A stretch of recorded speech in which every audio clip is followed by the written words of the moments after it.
श्री कृष्ण ने अर्जुन को समझाया दान का सही तरीका। एक बार की बात है कि श्री कृष्ण और महान योद्धा अर्जुन कहीं जा रहे थे।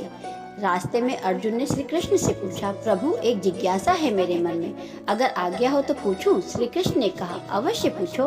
तब अर्जुन ने कहा, प्रभु दान तो मैं भी बहुत करता हूँ, परंतु सभी लोग मेरी तुलना में कर्ण को ही सबसे ज्यादा और सबसे बड़ा दानी कहते हैं। यह प्रश्न सुनकर श्री कृष्ण मुस्कुराए और उन्होंने पास में ही स्थित 2 पहाड़ियों को सोने का बना दिया और अर्जुन से बोले, हे अर्जुन, इन दोनों सोने की पहाड़ियों को तुम आसपास के गांव वालों को दे दो। अर्जुन ने तुरंत ही सभी गांव वालों को बुलाया और उनसे कहा, आप लोग पंक्ति बना लें, मैं आपको सोना बांटूंगा। इतना कहकर अर्जुन ने उन गांव वालों को सोना बांटना शुरू कर दिया।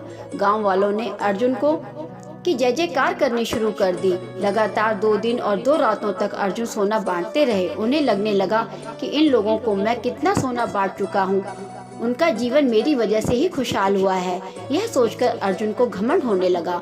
अगली सुबह फिर से गांव के लोग वापस आकर के लाइन में लगने लगे थे और अर्जुन भी अब तक काफी थक चुके थे। इतना सोना बांटने के बाद भी सोने की उन दोनों पहाड़ियों के आकार में जरा सी भी कमी नहीं आई थी।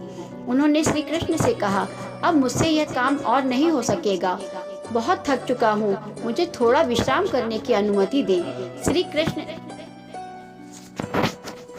श्री कृष्ण ने उन्हें आराम करने की अनुमति दे दी और कर्ण को बुला लिया।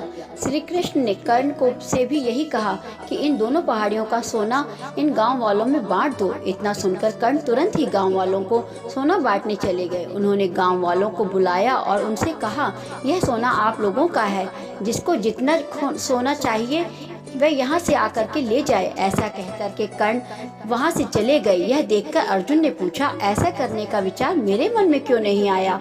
इस पर श्री कृष्ण ने जवाब दिया, तुम्हें सोना बांटते बांटते सोने से मोह हो गया था। तुम्हें लगा कि गांव वाले तुम्हारी दया पर निर्भर हैं और कर्ण यहाँ से चला गया क्योंकि वो ये नहीं चाहता था कि उनके आगे कोई और उनकी जय जयकार करे।